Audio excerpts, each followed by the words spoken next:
तो चलिए physiotherapy exam की तैयारी में जुट जाते हैं। आज का हमारा टॉपिक है अल्ट्रासाउंड थेरेपी और हम इसका पूरा पोस्टमार्टम करने वाले हैं, सिर्फ और सिर्फ एग्जाम के पॉइंट ऑफ व्यू से। अच्छा, इलेक्ट्रोथेरेपी के कॉन्सेप्ट्स में थोड़ा कन्फ्यूजन तो होता है ना? पर फिक्र की कोई बात नहीं है। बस अगले कुछ मिनटों में हम अल्ट्रासाउंड थेरेपी के वो सारे की पॉइंट्स कवर कर लेंगे जो एग्जाम में पूरे नंबर दिलाने के लिए ज़रूरी हैं। तो चलिए एकदम बेसिक से शुरू करते हैं। सबसे पहले इसकी बुनियाद को ही पकड़ते हैं। आखिर ये अल्ट्रासाउंड थेरेपी है क्या चीज़? ये है वो किताबी डेफिनेशन जो वाइवा में सबसे पहले पूछी जाती है। देखिए, ये एक डीप हीटिंग मोडालिटी है, मतलब ये शरीर के अंदर गहरे टिश्यूज तक गर्मी पहुंचाती है। और ये गर्मी कैसे पैदा होती है? हाई फ्रीक्वेंसी साउंड वेव्स से। इतनी हाई फ्रीक्वेंसी कि हम उसे सुन ही नहीं सकते। और इस पूरी टेक्नोलॉजी के पीछे का जो साइंस है ना, वो सिर्फ एक चीज पर टिका है, पीजो इलेक्ट्रिक इफेक्ट। यही वो मैजिक है जो मशीन के अंदर बिजली को उन हीलिंग साउंड वेव्स में बदलता है। एग्जाम में ये टर्म बिल्कुल मत भूलिएगा। तो सवाल ये है कि ये वेव्स बनती कैसे हैं?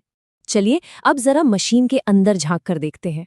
इसका प्रोसेस ना बहुत सिंपल है। देखिए, मशीन से एक एसी करंट आता है और वो जाता है ट्रांसड्यूसर हेड में लगे खास क्रिस्टल तक। जैसे ही करंट लगता है, ये क्रिस्टल बहुत तेजी से वाइब्रेट करने लगता है, फैलता है, सिकुड़ता है, समझ लीजिए एक स्पीकर की तरह। और बस इसी वाइब्रेशन से पैदा होती हैं वो हाई फ्रीक्वेंसी साउंड वेव्स।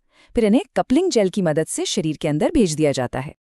और हाँ, एक प्रो टिप, एग्जाम में जब भी अल्ट्रासाउंड का सवाल आए ना, तो डायग्राम जरूर बनाना और उसमें ट्रांसड्यूसर और क्रिस्टल को साफ साफ लेबल करना। इस पर सीधे सीधे नंबर मिलते हैं। ठीक है, तो वेव्स बन गईं, शरीर के अंदर चली भी गईं, लेकिन अब सबसे बड़ा सवाल, ये अंदर जाकर करती क्या है? इनका असर क्या होता है? देखिए, यहाँ ये समझना बहुत ज़रूरी है कि अल्ट्रासाउंड के असर दो तरह के होते हैं। एक होते हैं थर्मल इफेक्ट्स, यानी गर्मी वाले। इससे टिश्यू का टेम्परेचर बढ़ता है, ब्लड सर्कुलेशन तेज होता है और दर्द में आराम मिलता है। और दूसरे होते हैं नॉन थर्मल इफेक्ट्स, मतलब बिना गर्मी के, जैसे कैविटेशन या माइक्रो मसाज। ये सेल्यूलर लेवल पर काम करके हीलिंग को स्पीड अप कर देते हैं। तो थ्योरी तो हो गई काफ़ी, अब आते हैं प्रैक्टिकल एप्लीकेशन पर। मतलब इसे इस्तेमाल कब करना है और कब नहीं। ये हैं वो सारी कंडीशंस जहां अल्ट्रासाउंड एक बहुत ही असरदार इलाज है। चाहे टेंडनाइटिस हो, बर्साइटिस हो, टेनिस एल्बो हो या फिर कोई पुरानी चोट या मोच, इन सब में इसकी डीप हीटिंग और हीलिंग इफेक्ट्स बहुत काम आते हैं। अब ध्यान से सुनिए, जो टॉपिक अब आ रहा है वो एग्जाम के लिए सबसे ज्यादा जरूरी है।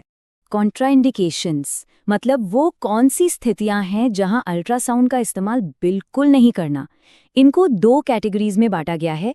एक है एब्सोल्यूट, जिसका मतलब है बिल्कुल नहीं, किसी भी हालत में नहीं, जैसे मैलिग्नेंसी या प्रेगनेंसी में।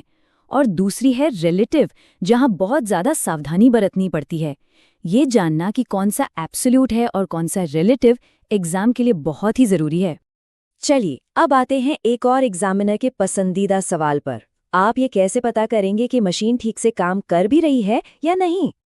ये प्रैक्टिकल सवाल एग्जामिनर्स को बहुत पसंद होते हैं। इससे पता चलता है कि आपको सिर्फ थ्योरी नहीं बल्कि प्रैक्टिकल नॉलेज भी है। इसके लिए दो बहुत ही आसान से टेस्ट हैं। पहला, वाटर ड्रॉप टेस्ट। इसमें आप ट्रांसड्यूसर के ऊपर पानी की कुछ बूंदें डालते हैं। अगर उनमें लहरें उठती हैं या वो छलकती हैं तो मतलब मशीन काम कर रही है। दूसरा है एल्यूमिनियम फॉइल टेस्ट। पानी में फॉइल रखकर उस पर ट्रांसड्यूसर चलाते हैं। अगर फॉइल में छोटे छोटे छेद हो जाते हैं तो इसका मतलब है कि आउटपुट सही आ रहा है। याद रखने और लिखने में दोनों ही बहुत आसान है। और हाँ, अगर अपने आंसर में कुछ एक्स्ट्रा मार्क्स चाहिए तो रेडिएशन बैलेंस टेस्ट का जिक्र जरूर करें। ये आउटपुट पावर को नापने का सबसे साइंटिफिक और सटीक तरीका है। इससे एग्जामिनर पर बहुत अच्छा इंप्रेशन पड़ता है। तो चलिए अब आखिर में एक नज़र डालते हैं इसके फायदों और नुकसान पर। फायदों की बात करें तो सबसे बड़ा फायदा है डीप टिश्यू हीलिंग, और ये किसी खास एरिया को टारगेट करके इलाज करने में मदद करता है। लेकिन इसके कुछ नुकसान भी हैं। सबसे बड़ा ये है कि इसका नतीजा बहुत ज्यादा ऑपरेटर पर निर्भर करता है। मतलब अगर इसे सही तरीके से इस्तेमाल न किया जाए तो टिश्यू बर्न जैसी प्रॉब्लम भी हो सकती है। और अंत में एक सवाल आपके लिए छोड़ जाते हैं। अगर गलत इस्तेमाल के इतने जोखिम हैं और नतीजा ऑपरेटर पर ही इतना निर्भर है, तो क्या ये कहना सही होगा कि ऑपरेटर का कौशल खुद मशीन से ज्यादा जरूरी है? इस पर सोचिएगा जरूर।